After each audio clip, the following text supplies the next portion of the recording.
Good morning அத்தை. Good மார்னிங்மா. என்னம்மா மணி 11 தான் ஆகுது, அதுக்குள்ள ஏஞ்சிட்ட?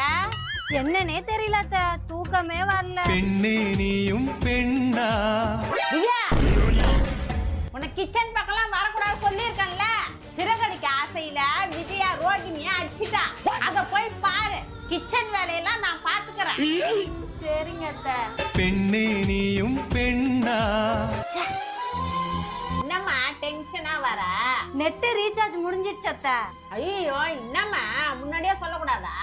அங்க 1000 ரூபாய் காசு வச்சிருக்கேன், எட்டுன்னு போயிட்டு ரீசார்ஜ் பண்ணிக்கோ. சரிங்க அத்தை. மாமா, 1 GB 2 GBன்னு பண்ணிக்காத, 4 GB 5 GBன்னு பண்ணிக்காதான் சரியா இருக்கும். சரிங்க அத்தை. பெண்ணே நீயும் பெண்ணா? அத்தை, அம்மா வீட்டுக்கு போயிட்டு வரேன். இதெல்லாம் என்கிட்ட சொல்லணும் மாமா. ஆமா, எத்தனை நாள்